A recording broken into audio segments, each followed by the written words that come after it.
Hi students, welcome to Conversation Podcast, a comfortable conversation with Surabaya Cambridge School. Hari ini kita akan membahas tentang self-defense bagi anak. Jadi betapa pentingnya self-defense untuk anak-anak dan juga remaja. Maka dari itu kita kedatangan tamu spesial hari ini. Ada Bu Ozzy Wenhuizen. Dia adalah Ketua Forky, Federasi Olahraga Karate Do Indonesia Surabaya. Bu Ozzy, selamat datang di Surabaya Cambridge School. Terima kasih atas waktunya. Pastinya di sela-sela persiapan untuk Porprov ya Bu ya. Kemudian juga di sela-sela kesibukan mengajar juga. Masih aktif mengajar Bu Ozzy? Masih sampai sekarang. Masih. It's an honor I can be here with you guys. Terima kasih Bu Ozzy, dan pastinya hari ini kita akan ngobrol-ngobrol Bu Ozzy tentang self defense, terutama untuk anak-anak dan remaja. Untuk Bu Ozzy, perkenalan terlebih dahulu Bu, supaya parents dan students di sini lebih kenal dengan Forky. Jadi sebenarnya apa sih Bu Forky ini? Oke, nama saya Ozzy. Saya saat ini menjabat sebagai Ketua Forky Kota Surabaya, dan Forky itu adalah wadah dari cabur karate untuk Indonesia. Jadi di Forky itu sendiri ada 25 perguruan. Nah, di setiap dari Sabang sampai Merauke itu ada 25 perguruan yang diwadahi oleh Forky. Jadi cabur resmi atau wadah resmi untuk olahraga karate. Seperti itu. Untuk goals-nya sendiri, achievement apa yang ingin dicapai Forky sampai nanti 2027 Bu? Kalau saya di Forky Kota Surabaya itu adalah pasti untuk Porprov jadi juara umum. Amin. Dan kedua bisa membuka wawasan ataupun bisa go internasional untuk anak-anak di Surabaya khususnya ya. Anak-anak kita yang dari cabur karate yang di Surabaya itu pengennya go internasional kayak kemarin-kemarin. Nah, kalau kita boleh flashback nih Bu Ozzy, kenapa sih Bu Ozzy memilih Karate Do bukan bela diri cabur lainnya? Pada saat saya mengenal karate itu berarti pada waktu itu saya kecil, berarti umur 5 tahun. Sampai sekarang 1 tahun menuju 50 tahun. Nah, jadi kenapa saya pilih karate? Pada saat itu saya melihat bahwa karate itu karena memang karakter saya itu tidak pernah bisa diam ya. Sangat aktif, itu cocok dengan saya, dan juga itu yang bisa membuat saya lebih calm down. Dan setelah berjalannya waktu, begitu mengenal apa yang ada di dalam karate, filosofinya, what is beneath karate, bagaimana do-nya atau bushido-nya seperti apa, itu membuat saya semakin tertarik karena bagaimanapun namanya karate tidak hanya diajarin untuk defending atau attacking, tidak ada attacking sebenarnya, defending, tetapi filosofinya itu yang mengena di segala masa bagi anak-anak maupun dewasa. Dalam sekali soalnya. Nah, kalau beda karate dengan bela diri lain apa Bu Ozzy? Yang pasti jelas dari asalnya ya. Iya. Terus kedua dari juga mungkin gerakannya itu sudah pasti, dan juga filosofinya mungkin juga berbeda. Dan juga achievementnya untuk setiap person dalam arti di karate itu sudah jelas ada apa. Kalau yang martial art lainnya terus terang saya nggak bisa ngomong karena saya tidak terlalu mengerti seperti itu. Kalau di karate itu kita memakai senjata gitu ya, badan kita sendiri, dan karate juga bisa memakai senjata juga seperti itu. Kalau menurut Bu Ozzy, apa beda seni bela diri dengan self defense Bu? Seni bela diri itu adalah suatu seni. Di karate itu ada, biasanya kita pakai di kelas kata. Kata itu adalah jurus kalau orang bilang. Jadi simulasi untuk mempertahankan diri atau menyerang dari 4 penjuru mata angin atau 6 penjuru mata angin. Di situ ada seninya. Dan kalau namanya defending itu berarti bila mana ada attack datang atau serangan datang, kita defending ourselves. Jadi seperti itu. Jadi tetap aja mereka kalau di karate mau defending atau martial art ya, kalau bilang sama defending itu tidak bisa dipisahkan jadi satu. Jadi memang kalau dibilang karate ini berat karena memang tidak hanya secara fisik tapi mental, morality, karakteristik ada di situ. Ya. Kalau menurut Bu Ozzy, apakah self defense ini penting untuk dipelajari, Bu? Self defense itu penting untuk dipelajari memang, karena kita tidak bisa ngomong lagi tentang self defense, tapi kita ngomong tentang karakternya, filosofinya, apa yang membawa ke situ dan menjadi pembawaan anak. Biasanya mostly anak-anak yang ikut self defense di any kind of self defense, biasanya anak-anaknya itu lebih berani dan lebih pede. Karena kita butuh anak yang pede, karena bagaimana anak yang zaman sekarang ya, yang dari dulu sih sebenarnya, yang lemah itu pasti akan jadi korban. Nah, kalau untuk anak-anak, Bu, kapan sebaiknya kita memulai untuk mereka belajar self defense? Anak-anak itu bisa mulai umur 5 tahun, tetapi juga tergantung dari anak itu sendiri. Karena saya punya anak yang dari 3,5 tahun sampai sekarang ikut latihan dan dia sudah juara nasional. Wow, good Kayak thing. gitu tuh. Perempuan juga seperti itu. Jadi belajar mulai dari umur muda maupun umur yang sudah adult ataupun sudah sepuh kayak saya juga tidak masalah sama sekali. It is not limitation for learning something new. Yeah, agree to that. Yeah. Nah, Bu Ozi, kalau misalnya dari Bu Ozi dan juga Forky sendiri, metode apa yang digunakan untuk mengajarkan self defense kepada anak-anak, Bu?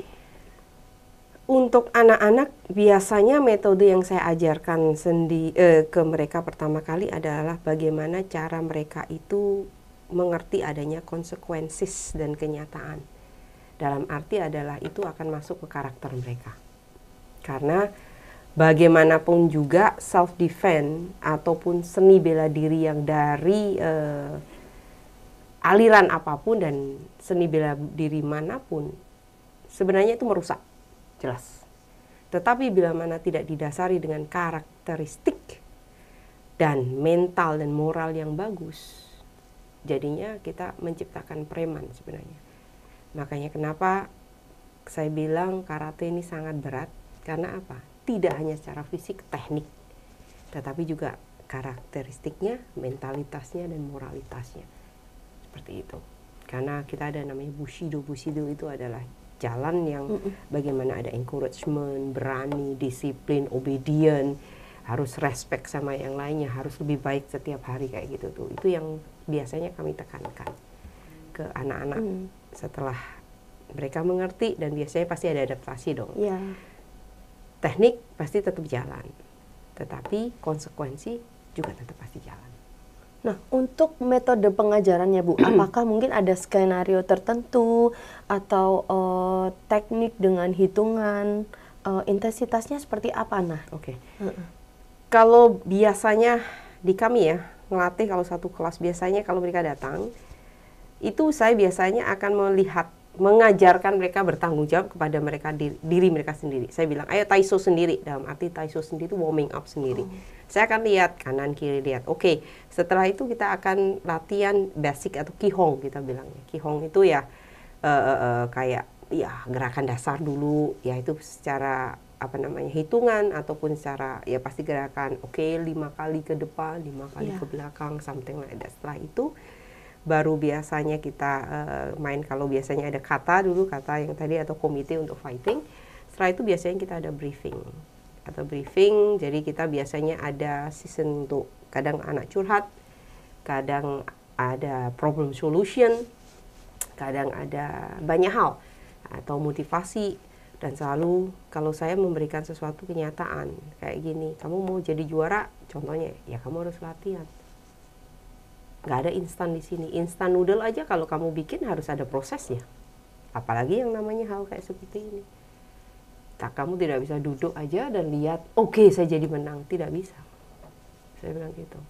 Sekarang kayak umpamanya ada satu contoh yang ini dulu tidak pernah menang terus jadi menang karena dia lebih telaten ya, ulet ya, rajin. Yang satu enggak. Itu ya, that's the proof. Saya selalu bilang sama anak-anak, laziness will not take you anywhere. But if you do something, you will go and reach and achieve what you want to have. whatever you want, as long as positif. Saya selalu bilang gitu. Didoktrin anak-anak, karena harus kayaknya seperti anak itu nggak itu, maksudnya nggak mungkin ada yang anak yang fokusnya nggak bisa fokus, bisa lihat begini, tapi lama-lama karena ini namanya doktrin, pada waktu mereka dewasa kayak kita aja pasti oh ya papiku dulu kayak gini, oh jangan kayak gini, masuk kayak gitu aja. Nah, untuk teknik-teknik karate do, apakah ada teknik tertentu yang bisa diintegrasikan ke self defense untuk anak-anak secara umum, Bu? Oh banyak. Contohnya aja yang sangat simple ya. Berdiri tegak, lihat ke mata. Itu juga bentuk self defense. Iya dong. Karena kalau saya lihat Anda ke sini, saya bisa lihat tangan Anda, dan kalau saya lihat begini, karena saya takut sama Anda kan, atau saya mungkin malu-malu begini, ya kena lah. Tapi kalau saya lihat Anda, saya seluruhnya bisa lihat. Anda mau apa sekarang? Betul. Dan juga posisi badan itu juga menentukan ya. Karena anak yang pasti begini-begini takut-takut, selesai lah pasti. Itu pasti dipik sama teman-temannya, udah dibully itu pasti. Yeah. Tapi begitu anak yang ngomongnya dengan mata, kadang saya juga bilang, excuse me, you have to talk to me, it's mean I'm here. Not there. Here, look at me. Yeah. This is my eyes, so you can talk to me. Dan juga itu kan juga bisa untuk politeness kan. Betul. Nah kayak gitu tuh. Dan fokus juga. Hal kecil, tapi biasnya itu kemana-mana. Kayak gitu tuh. That's it. Kalau misalnya mungkin biasanya kalau anak-anak nih dan remaja, mereka membutuhkan self defense kan pastinya untuk melindungi diri, terutama dari bully ya Bu Onsi. Apakah ada gerakan-gerakan karate do yang mungkin tapi bukan berniat untuk membalas ya, tapi untuk melindungi diri sendiri seperti itu? Oh ada banyak, ada banyak. Karena apa? Kita ini defender atau defending. Kita tidak starter atau attacker. Betul. Karena kita ini bukan mau membuktikan bahwa kita ini jago. Wah, saya karateka jago. Enggak, itu bukan seperti itu. Saya karateka.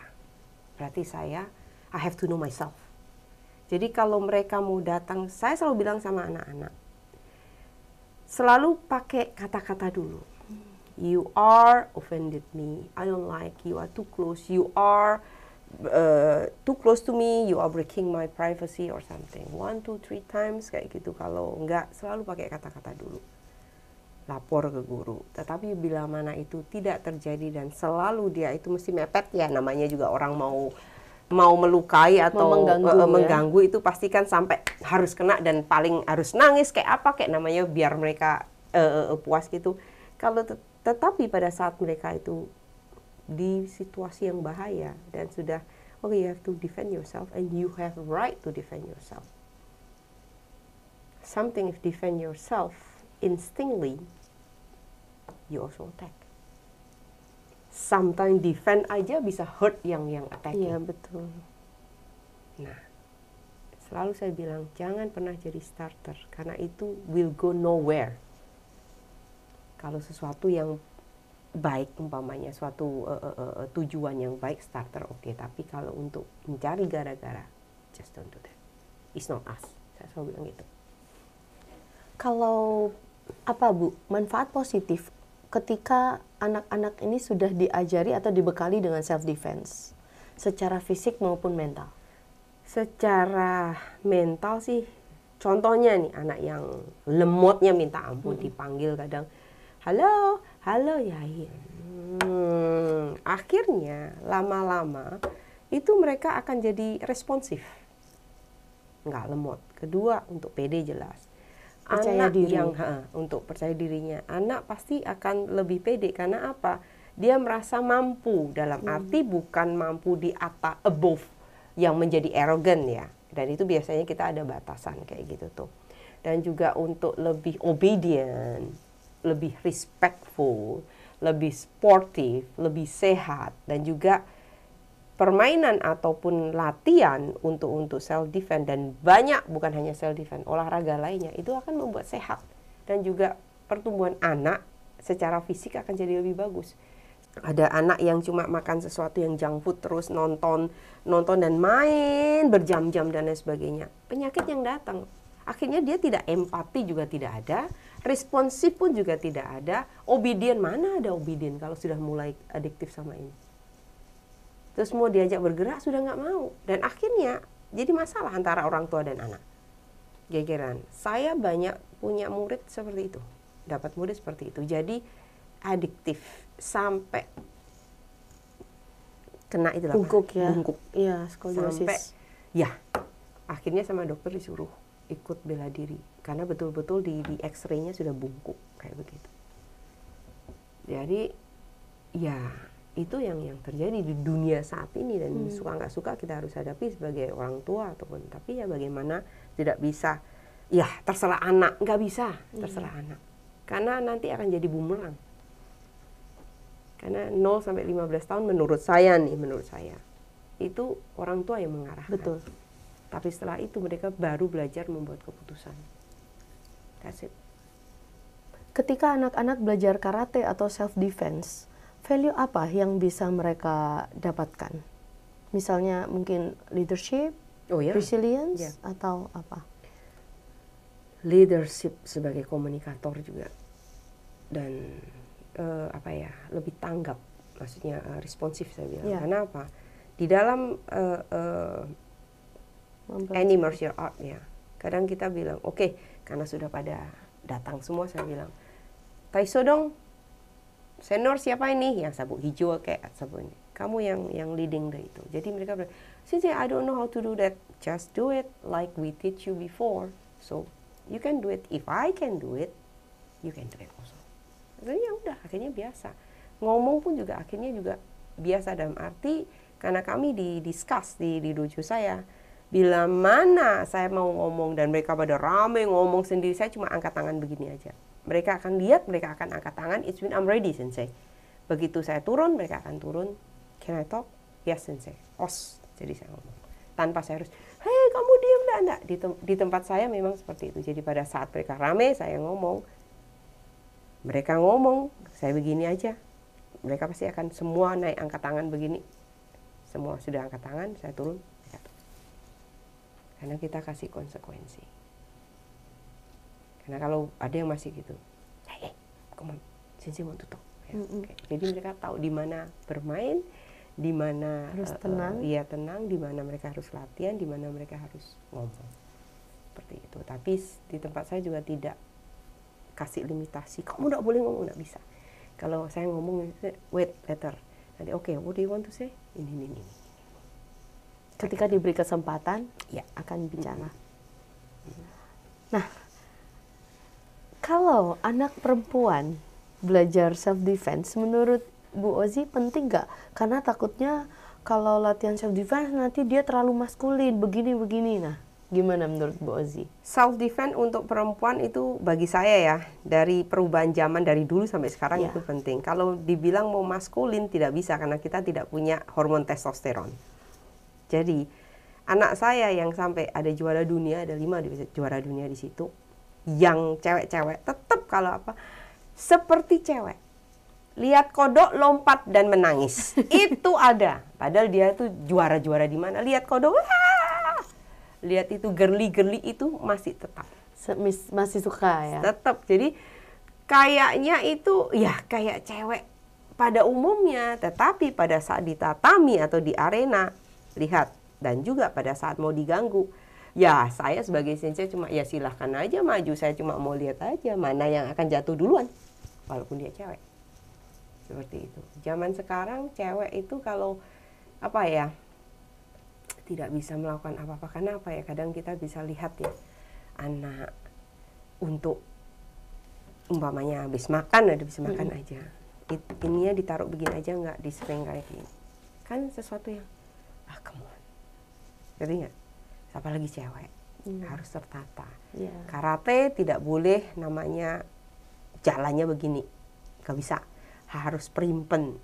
Karate harus luas, karena tidak bisa namanya any martial art kalau tidak luas itu melakukan kaku kayak robot, nggak bisa.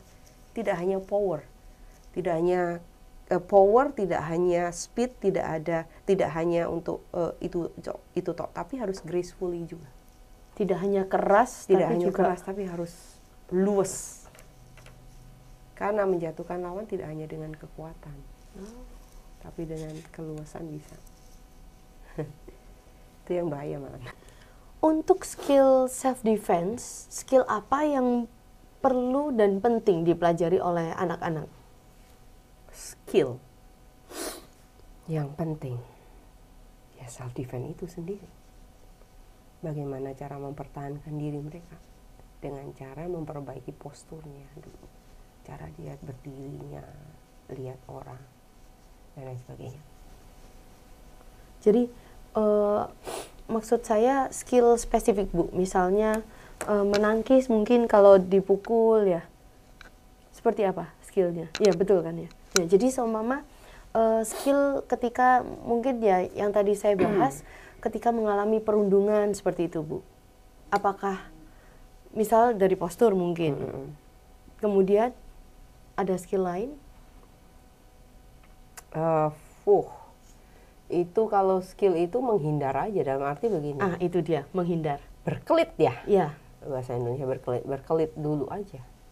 Karena apa? Tapi sebelum itu harus belajar responsif dulu dong. Kalau tidak, insting itu kan bisa mati kalau kita begini terus. Orang masa kita nggak bisa berkelit kalau kita nggak ada respon, nggak ada apa ya. Jadi wah baru kita gini ya nggak bisa. Iya. Kenapa? Anak sekarang tuh banyak slow motion karena hal itu. Karena terlalu fokus dengan gadgetnya. Nggak cuma itu aja. Gimana ya? Ya. Kenyataannya seperti itu. Saya bisa bilang begitu. Itu musuh kami saat itu. Juara dunia manapun kalau sudah mulai kena adiktif itu, waduh, susah.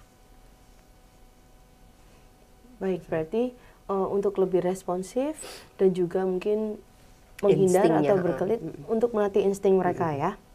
Baik. Saya pernah dengar Bu Ozi mengenai miskonsepsi ini. Jadi kalau kita itu mengajarkan self defense pada anak sama dengan artinya kita mengajarkan kekerasan pada anak. Apakah Bu Ozi setuju? Tidak setuju sama sekali. Contohnya saya, dari kecil saya bukan tipe orang yang feminim dalam arti duduk manis. Oh ya, no, it's not me. Tetapi begitu saya ikut, saya itu merasa begini, saya ada namanya pelampiasan dalam arti apa? Tenaga saya kan pasti Berlebih. ya. Terus juga akhirnya anak itu mikir, buat apa aku bikin masalah ya? Maksudnya come on. Sudah nggak mau kayak gitu. Jadi anak itu anak yang sangat aktif yang ada di tempat kami, itu akhirnya mereka akan jadi calm down. Anak yang introvert, yang benar-benar tidak mau dan sangat malu-malu, akhirnya dia bisa ngomong, bisa bersosialisasi, bisa hal yang kayak begitu tuh. Yang membuat balancing saja. Jadi anak yang kadang anak saya itu nakal, begini begitu. Saya pernah ada bukan kasus satu anak. Aku sudah angkat tangan sama anak ini. Saya nggak bisa lagi. Nah terus dia bilang, yes pokoknya saya nggak bisa lagi. Uruslah kamu gimana. Saya bilang, masa kamu nggak percaya sama anakmu dewek? Kasih waktu sama anak ini. Tak jadikan juara mau nggak? Karena anak ini total tidak ada anak nakal bagi saya. Betul. Tapi anak aktif dan tidak aktif. Anak ini super aktif. Dalam waktu itu 3-4 bulan dia juara komite di Piala KONI. Mamanya bingung. Kok bisa? Ya karena anak ini sudah punya apa namanya itu basic fun apa? Sudah punya ya basicnya dengan dia aktif seperti itu. Berarti dia lebih instingnya sudah masuk. Itu modal. Kayak gitu tuh. Menang. Nah, perubahan kayak gitu yang bagi saya big leap bagi saya. Anak dari yang mungkin mau latihan nangis, terus lama-lama nggak nangis, bisa duduk lihat dulu. Itu bagi anak itu dan saya is a big leap. Karena mengajarkan anak itu tidak hanya mengajar, kalau saya tidak hanya mengajarkan secara teknik. Lu datang duduk diem dengarkan, bisa. karakter anak sendiri-sendiri. Saya memperlakukan anak-anak saya, murid-murid saya beda. Karena karakter mereka. Ada yang saya harus lihat, dia sudah mengerti. Saya harus panggil, dia mengerti. Saya harus pegang, I need to talk to you. Baru dia ngerti. Atau harus saya bentak, baru dia, oh ya saya salah. Beda. Karena juga background-nya keluarganya beda. Mungkin dari yang Sisil tangkap ketika kita ngobrol tadi, Bu Ozi juga menyebutkan mungkin Bu Ozi dulu ketika muda juga aktif dan lain sebagainya. Ketika masuk ke karate ternyata itu bikin Bu Ozi lebih calm down. Dan juga mungkin karena karate ini juga way of life, ketika sudah mempelajari karate, kita juga tidak akan berbuat kekerasan seperti bagaimana, karena kita juga pastinya akan mencari mungkin lawan yang setimpal di tatami begitu ya, ketika kita berlatih. Prestasi lah kita bilang. Karena kalau di luar mau membuktikan apa? Orang pasti, saya selalu bilang sama murid-murid saya, out of tatami, what you going to prove? You want to prove that your parent angry to you and sensei also angry to you. So, what is the result of it? Yeah. You angry, mommy angry, I'm angry, so everybody angry. That's what you want? Jadi gitu tidak mungkin seorang anak yang belajar karate dengan mengerti lesson way of life-nya akan menjadi bully, itu tidak mungkin ya? Kebanyakan seperti itu. Yang kita harapkan. Betul, karena banyak kasus pada saat kita mengajarkan di tempat kami begitu, tetapi di rumah malah dibully. Ya. Kita nggak ngerti. Jadi akhirnya dia melampiaskan kita, tapi biasanya kalau di tempat saya biasanya ada curhat kita anak-anak. Jadi kita ketawa-ketawa, tapi biasanya sih I want to talk to you, what's going on? Baru mereka cerita begini. Terus biasanya saya akan berhubungan dengan orang tuanya. Seperti ini. Ada begini, Bu, coba kita bikin ini. Bu, coba kita bikin ini. Ya. Karena banyak hal yang terjadi di kehidupan anak yang kita nggak tahu dalamnya kayak apa sih. Walaupun tiap hari sama orang tua atau sama babysitter atau di sekolah. Sometimes they cannot talk to the parents, but they can talk to others. Yeah. But when they talk to the friends, sometimes they bully them or they mock them, like that. But makanya kalau di tempat saya membuat anak ini harus percaya sama saya, karena prinsip saya juga anak itu akan menjadi ibu kalau perempuan dan akan menjadi bapak kalau laki. Mereka akan menjadi kepala rumah tangga dan ketua rumah tangga. Dan yang awal pendidikan itu kan dari ibu dan bapak. Setelah itu kan jadi melebar. Dan anak tidak boleh diginiin, tapi diberi kebebasan, ada limitasinya. Jadi dia tahu di mana dia harus bersikap, di mana dia harus berhenti, di mana dia harus jalan. Itu di depan saya.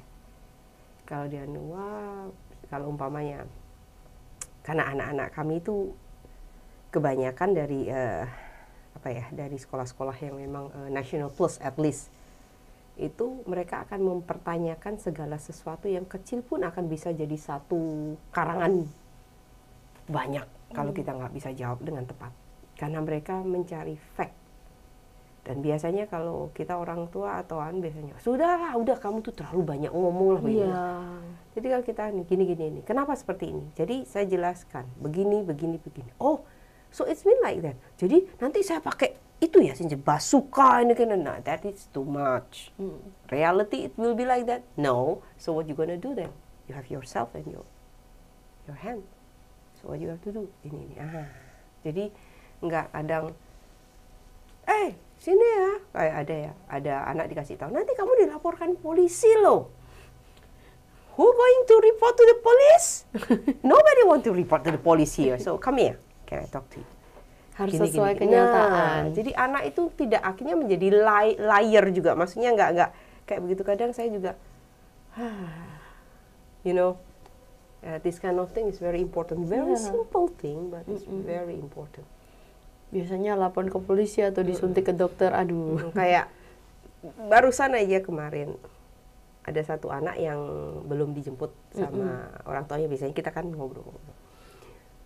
Dia bilang, Sensei, you know what? If you going over there is a ghost, blah blah blah blah blah, and then blah blah. And I said, a ghost?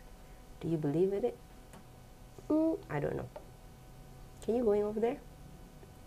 No. Okay, go with me. So, what do you feel? Yeah, I feel okay because you are here. Okay, I'm going there. So it's like, saya bilang sama dia, which one that you afraid for, a ghost or the parent? Ghost cannot do anything. Let's say like that. But the parent can do many things to you. Oh ya, kayak gitu tuh. See, obey your parents. Nah, kayak gitu dimasuk-masukkan kayak gitu. Hal yang biasanya saya lakukan ya seperti itu. Nah, kalau untuk sekarang, karena mungkin sekolah-sekolah termasuk SIS juga sedang menggalakkan tentang stranger danger nih, Bu Ozi, untuk anak-anak supaya tahu bahaya tentang orang asing. Menurut Bu Ozi, apa sih yang harus kita ajarkan ke putra-putri kita selain self defense supaya mereka lebih aware dan waspada dengan orang asing? Kita ngajarkan, biasanya kalau saya ajarkan sama anak-anak ya, bila mana mereka bertemu orang yang tidak mereka tahu dan mereka tidak merasa comfortable dengan orang itu, biasanya saya bilang stay away from it. Tetapi kalau mereka datang dan lain sebagainya, say it. You are too close to me, you are infecting my privacy and I don't like it, like that. Terus, tetapi kalau dibilang stranger dangers, nggak cuma yang orang di luar loh. Bisa jadi orang di dalam rumah sendiri bisa loh. Jadi siapapun itu yang membuat anak itu merasa tidak comfortable dan merasa terancam, merasa tersudutkan dan sebagainya, itu bisa dijadikan stranger dangers.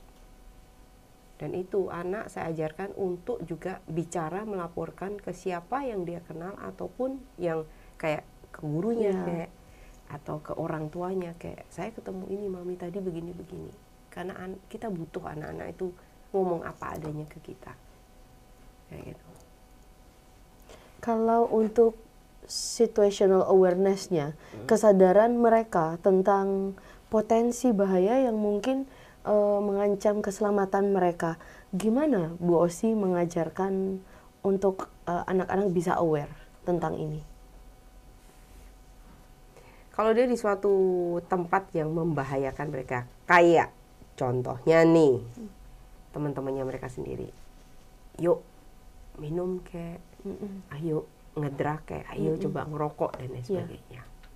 Saya selalu bilang, sesuatu yang think about yourself first, dan itu merugikan kamu dan akan menjadi masalah dengan orang tuamu, better you not doing it. Because if you're doing it, the first that you're going to have problem is with your parents. And then when you did it, and then you say that it's not my fault. Who did it first actually? Who caused it that one? If parent angry, what fault is that? Oh ya, kayak mulai swearing dan lain sebagainya. Itu sering terjadi. Saya tanya, do you know what's the meaning of it? No, or yes.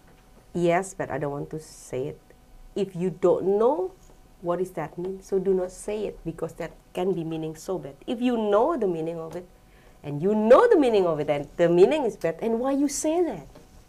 Kenapa masih diucapkan? So, is that will be make you feel good by that? Or make somebody else that you say or swearing on it be feeling good? And then that's gonna make your parent proud of it. And since you're proud of it, I don't think so, young man. You should say like that. Anak-anak pasti tahu kalau saya panggil namanya penuh. Nama lengkap ya. Ay. Austin say what's going on. I need to talk to you. Kayak gitu tuh. Nah, apakah Bu Ozi punya tips untuk institusi pendidikan, khususnya mungkin di SIS ini, untuk mengintegrasikan self-defense ke dalam kurikulum physical education di sekolah? Bisa jadi, karena self-defense saya bilang lagi bukan secara teknik aja yang diajarkan, tetapi secara karakter, secara moralitas, etika juga. Nah, itu bisa jadi dimasukkan ke kurikulum. Jadi, kalau di karate sendiri harus jaga kepribadian, jaga respect others, harus kontrol, harus mempertinggi prestasi, harus menguasai diri dan sebagainya. Itu memang harus diterapkan. Karena bagaimanapun pembiasanya kan memang besar buat anak-anak, apalagi anak-anak bertumbuh yang lagi belajar. Seperti itu. Baik. Nah, ini pertanyaan terakhir Bu Ozi untuk sesi ini. Apakah Bu Ozi punya tips untuk parents di luar sana untuk mengajarkan self defense kepada anak-anaknya dan juga awareness tentang keselamatan diri mereka? Silakan Bu Ozi. Oke, untuk para parents ya, bagi anak-anak suatu self defense, sebelum self defense, PD-nya aja itu sangat penting. Jadi kalau memang parents itu bisa apa ya, memfasilitasi untuk bisa belajar, ataupun memang karena untuk self defense itu karena pembiasan atau apa ya, setiap harinya di kehidupan anak-anak itu akan ada dampaknya. Saya ada dua murid di sini, CJ, siapa namanya, Christopher Giro sama Rafael Abraham. Nah itu juga pada saat mereka datang, perubahannya mereka bagi saya sangat kentara sekali. Dan mereka dua-duanya memang punya bakat dalam hal itu. Jadi ternyata belajar karate juga impactful untuk hidup mereka sehari-hari. Betul, sehari-hari. Baik itu secara disiplin, secara sportivitas, secara etika, secara percaya diri, responsif, instingnya, respectnya, sosialisasinya, dan juga physically-nya. Beda, pasti ada impact-nya. Karena ada gerak tubuh, gerak pemikiran, gerak etika, naluri, hati nurani, semuanya ada di situ. Itu yang saya terapkan ke anak-anak saya. Seperti itu. Kalau mau difasilitasi ataupun ingin anaknya ikut bela diri, itu sesuatu yang baik. Karena zaman sekarang, dengan perkembangan zaman sekarang yang kalau semakin menuju ke kebaikan, it's okay, but honestly, facts, it's not like that. Tidak seperti harapan kita, atau tidak seperti fairy tales. Selalu ada masalah.